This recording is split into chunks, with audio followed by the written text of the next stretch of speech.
Louisiana's capital city, Baton Rouge, with a population of over 800,000 and growing, is a major medical research and industrial center of the American South.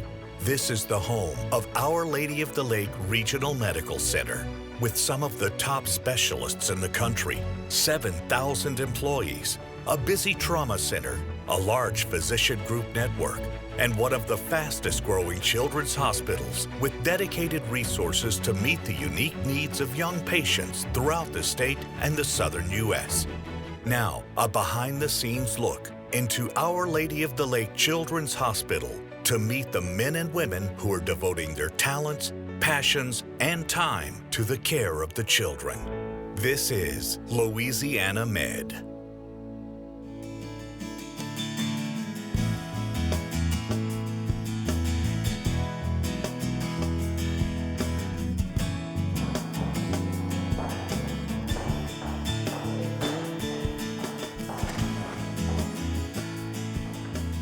Here today to take care of Carly Taylor. She's a 15-year-old young lady with scoliosis. And so our goal today is to do what's called a spinal fusion. And Carly came to me with a progressive scoliosis, so a fairly large curve in her back. When I would walk a long time, I would notice a lot of back pain at school, carrying my book sack. We went in for a yearly checkup at her pediatrician, and they were doing a physical on her, and when she bent over, he noticed that her shoulders were not level. And he said, I really think she has scoliosis. He said, I would like to, for y'all to go see a pediatric orthopedic doctor. Treatment of scoliosis is often non-surgical. When it is a surgical problem, it often involves a spinal fusion procedure, and that involves making an incision on the child's back, moving the muscles out of the way and exposing the bones, and then grabbing anchor points onto those bones. And those anchor points are the screws that we use or the hooks that we use.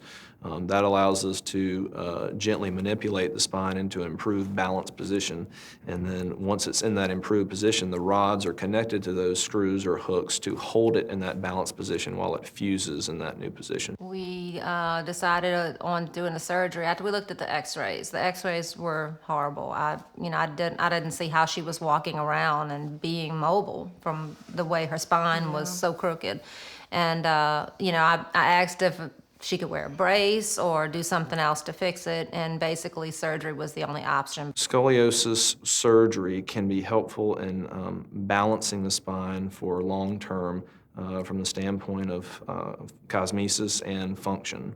So curves that are approaching 90 degrees can cause concern for heart or lung functional abnormalities. When you get up to 70, 80, 90 degree curves, it can be disfiguring and can affect children and adolescents' self-esteem. We're set up for a spinal fusion today. It's a surgery that takes about 6 hours to do.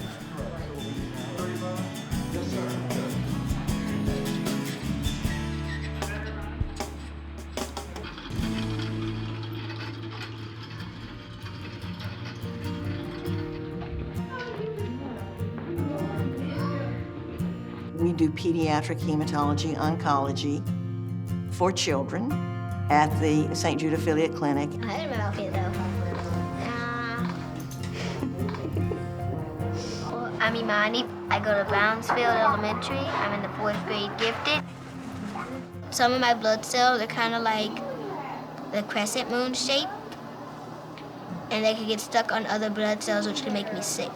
She has a sickle cell disease. We moved here when she was 1, and then we became a patient of St. Jude's for the last, going on 9 years now. You can come on out. Well, you go 3 centimeters. Yay! Yay! They just gonna stick to port, prepare for tomorrow. Then we come back tomorrow after they did filter the blood and everything. Right. Then they'll do the transfusion, which normally takes 3.5 hours, 3.5 to 4 hours.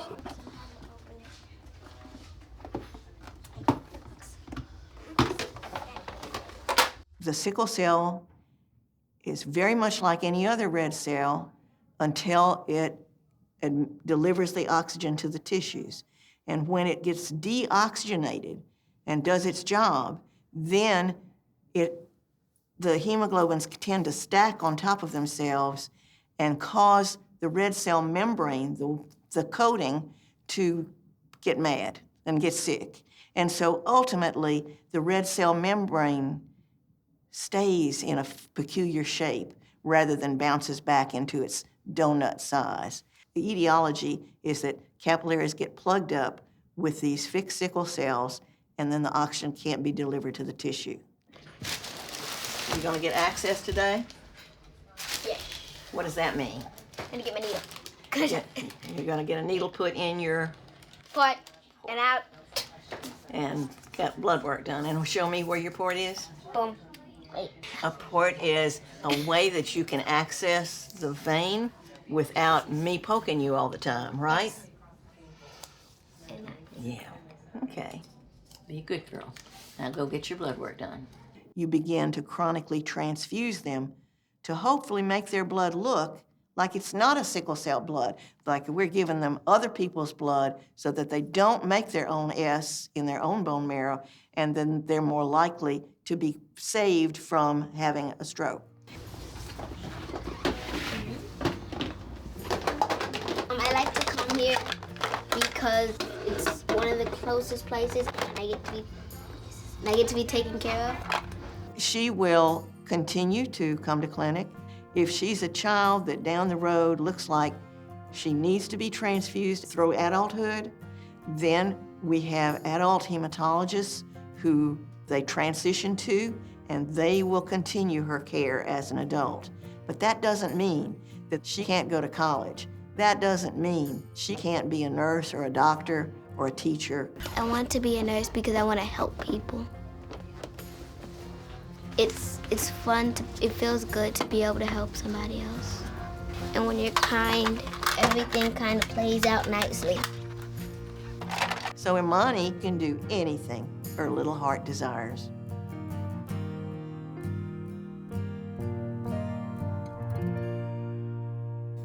Hello. I'm Dr. Stout. I'm one of the supervising doctors. How you doing? Nice to meet you. Nice to meet you. And Trent? All right. Can you tell me a little bit about what's going on? What brought you into the emergency department today? My chest, had a chest pain at school this morning. Okay. Trent is a 13-year-old boy that came in from school via ambulance for chest pain. Apparently he had a sudden onset of chest pain while in class today, and basically, concerned, and the school called EMS and brought him in to be evaluated here. I was nervous, so I didn't know what to expect when she said they was gonna call 911. I didn't know how serious it was. Coming up on Louisiana Med, find out the results of Trent's heart tests during his visit to the region's only dedicated 24/7 pediatric emergency room. Plus, I remember I was really nervous the morning of the surgery. learn more about Carly's surgery for scoliosis. Is it possible to look up to someone who barely reaches your knee? Can someone who can't speak leave you speechless? Kids are amazing, which is why at Our Lady of the Lake Children's Hospital, we're doing amazing things for them. From operating the area's only 24-hour pediatric ER to prescribing a little fun and games every now and then. Our Lady of the Lake Children's Hospital, the relentless pursuit of better. I'm here today because we have an otherwise healthy young lady with scoliosis, and she's having surgery today. Now we're taking this probe and painting the surface of the bone, and that helps us match the patient's anatomy to the CT scan and lets the computer know exactly where the spine is three-dimensionally in space.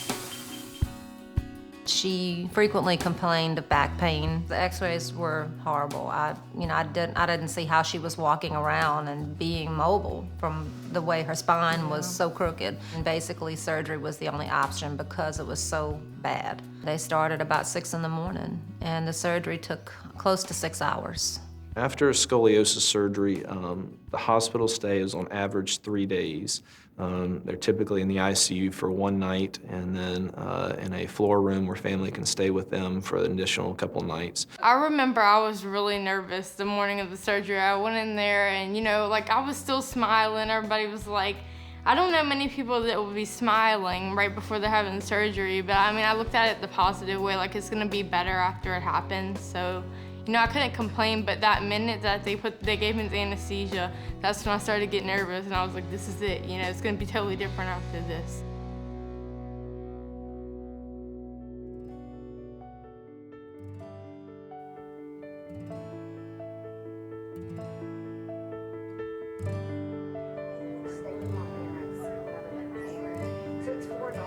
This is day 19 that we've been here. Hattie is 3 years old.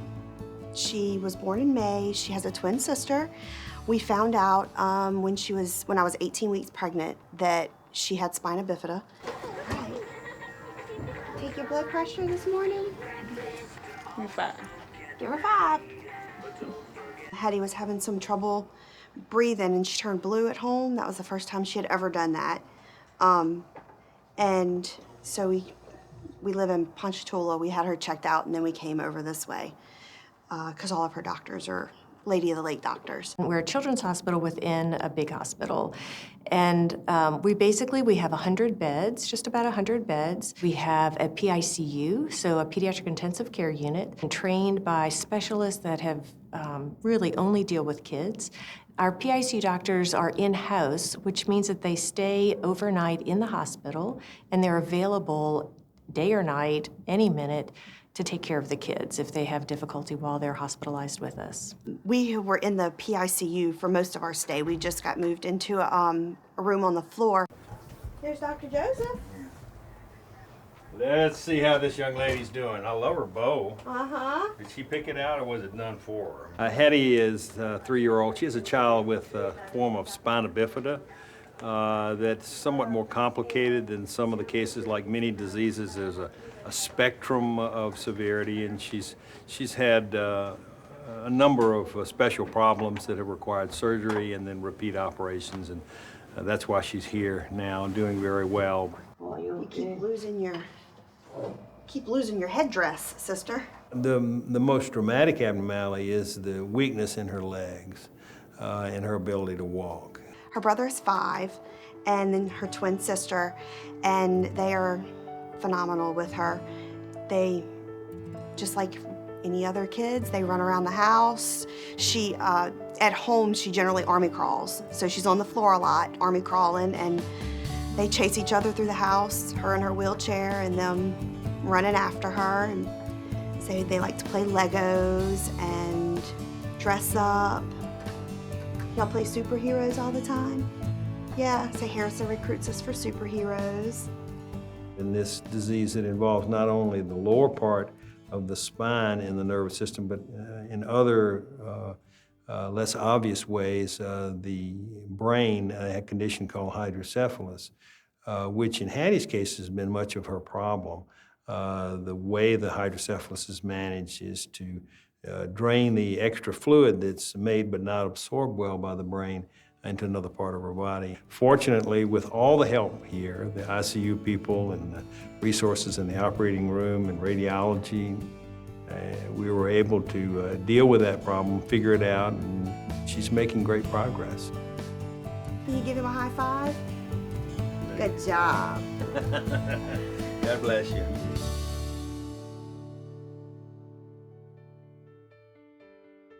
This is an emergency room staffed by ER-trained physicians that are specialty care in pediatrics. We're now a 20-bed unit, including 1 trauma bay, so technically 21 beds.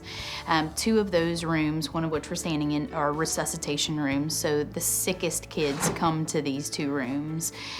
We are able to see anything from fevers and runny noses to kids who are actively having seizures, who've been in car wrecks, or who've suffered great injury. So we have some results back, and Trent, your chest x-ray looks good. Everything looks normal on it, and your EKG looks good as well. Everything looks normal, yeah. So nothing going on as far as, right now we can see problems with the heart or problems with the lungs like pneumonia or like an air pocket or anything like that. So how are you feeling? Good. How's your pain?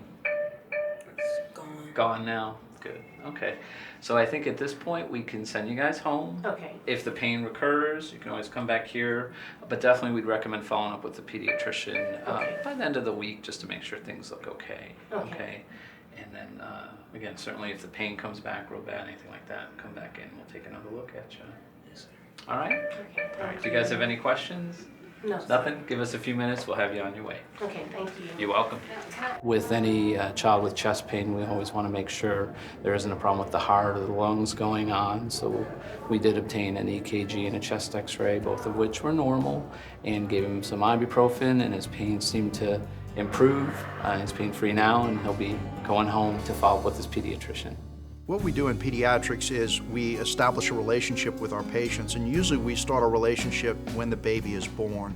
So we actually see the babies at birth, and we follow them all the way through to anywhere from 18 to 21. What we do, once we get through those initial immunizations through the first 2 years of life, we usually see the children yearly, and part of that is to monitor growth. So we're responsible for their care, not only maintaining and watching their growth and development, but also giving them their immunizations, and we are there for them if they get sick or they have an injury. When new families are picking a pediatrician, I think it's important that they find someone that they're comfortable with. It's a unique situation where a whole team of people are coming to take care of this new baby, the parents, the family, the doctor. A lot of times it is so important for people to realize that even though your children aren't small anymore, it's still really important to maintain a close relationship with your pediatrician. A lot of people ask me, well, when do I outgrow the pediatrician? And I say, not until college. Most of the time we are trained and enjoy seeing our patients grow up. And there's lots of stuff that we need to take care of and anticipate as they get older. Coming up, a wish come true for a 5-year-old who triumphs over cancer. Plus, hear more about Carly's recovery after scoliosis surgery. You're watching Louisiana Med. Ever find yourself following in the footsteps of someone whose feet are half your size? Can eyes that look the same as yours make you see things differently? Kids are amazing, which is why at Our Lady of the Lake Children's Hospital, we're doing amazing things for them. From being able to treat the most critical pediatric conditions to offering patients pet therapy during their stay. Our Lady of the Lake Children's Hospital, the relentless pursuit of better.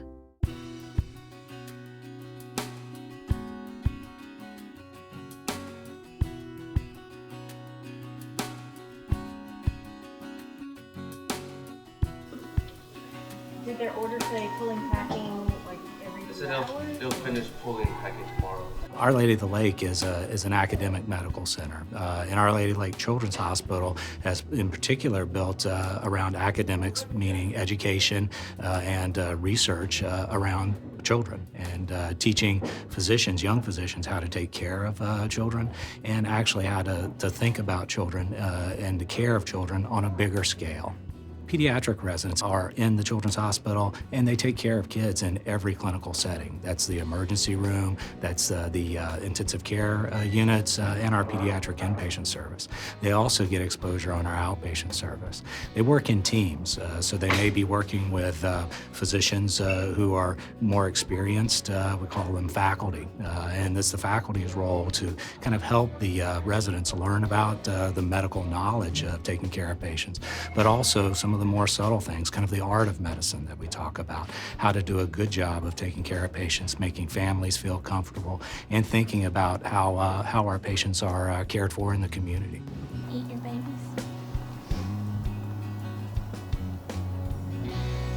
Her name's Nicole Crockett. She's 3 years old. She was born with a chromosome abnormality, a heart defect called coarctation of the aorta, hypotonia. She has a weakened immune system. This is her second time having pneumonia, but this is the worst that she's had. And so we decided to take her to the emergency room at St. Francis in Monroe. They had to intubate her and transfer her here because they didn't have the staff and equipment to keep watch on her like they did here. So that's how we ended up here. They airlifted her. I'm a pediatric hospitalist at St. Francis Medical Center in Monroe, Louisiana. We have a very good relationship with the pediatric intensivist and the specialist at Our Lady of the Lake Hospital. We rely on them to take care of kids that are critically ill.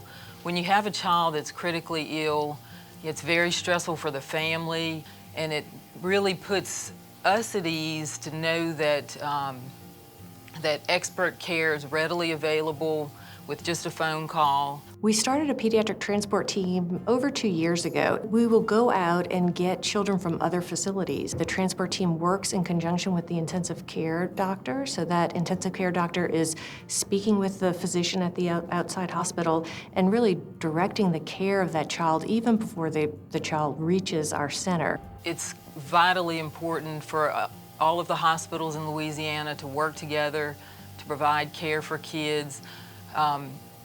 If we can coordinate care with other hospitals, we can provide care much more efficiently and safely and make it a good experience for the parents and the kids. And it really helps with the coordination of care if we all work together. She was perfectly fine Thursday, and then Friday evening she got a cough, and then Saturday she was in the emergency room. She's actually doing really good. She's almost completely off of her oxygen. The only thing that's really keeping her here is getting her to eat. So once she's able to eat on her own, or actually eat anything, then she should be able to go home. But she's always been a fighter. From day one, she has fought, and that's the whole reason she's here.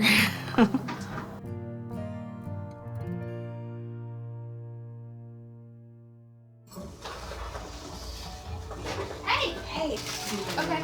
Well, just hold on a second. I'm gonna come now, or? Our Lady of the Lake Children's Hospital, our hematology oncology department, is an affiliate with St. Jude Research Center.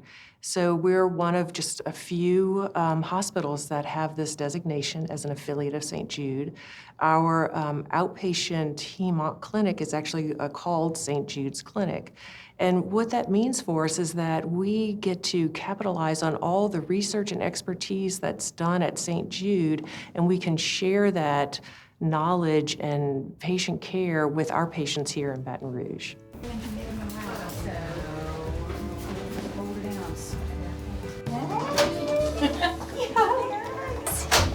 Oh, good to see you. You look so pretty.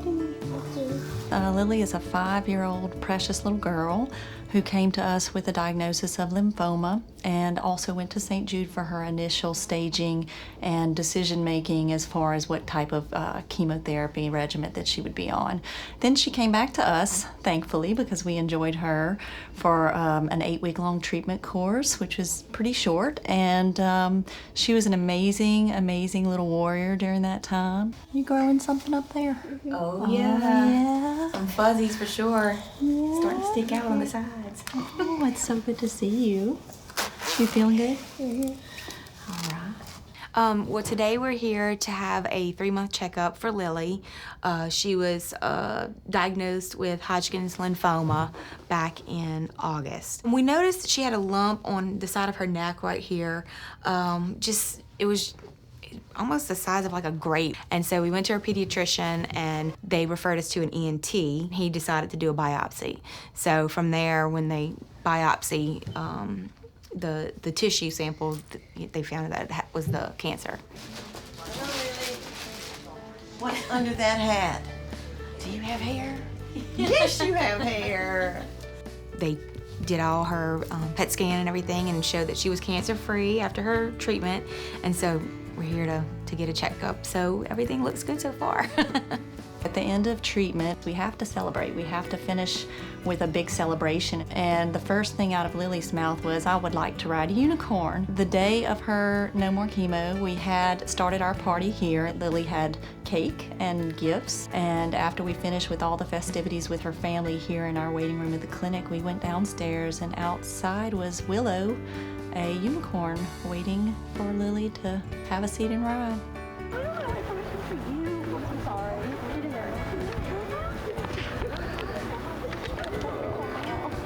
It was phenomenal. It was a great experience just to see the look on her face, and I think everyone that was able to attend could appreciate how she felt in that moment. Even now, I'll still look at her as she's growing her hair back. I'm just like, my daughter had cancer, and it just still doesn't seem real, even though we've gone through the process of chemotherapy and she's in remission, and just it still doesn't seem real.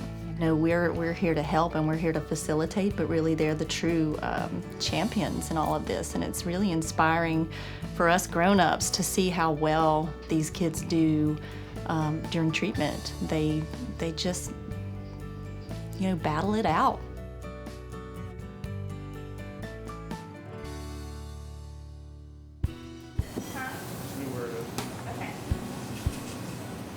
We have a young lady with scoliosis, and she's having surgery today. The first day after surgery, we have them get up and walk with physical therapy, so they're walking the halls. We encourage that. We want them to do that. For the first 6 weeks, we really restrict any repetitive bending, lifting, or twisting. And so we say no BLT, no bending, lifting, or twisting repetitively. And then the fusion part of the procedure, even though the spine is balanced in a new, improved position, the screws and the hooks and the rods are holding them in that position until the spine fuses, and that fusion takes about 6 months. So for 6 months, contact sports and those types of things are restricted, and after 6 months, there's really no restrictions. She'll notice, she'll probably be a little bit taller. She will notice less disfiguring, so to speak, of the chest and abdomen area from improved balance of the spine. When she stands, she's more well-centered head over pelvis when she stands. Her shoulders are more level, her hips are level. I think there's a renewed sense of confidence or self-esteem with that. I used to have a problem with like going out to parties with my friends and stuff because I was just always like so crooked. And I guess I felt weird, but after my surgery, I was so glad when I could like look in the mirror and see myself just straightened up, and that was like the best thing ever.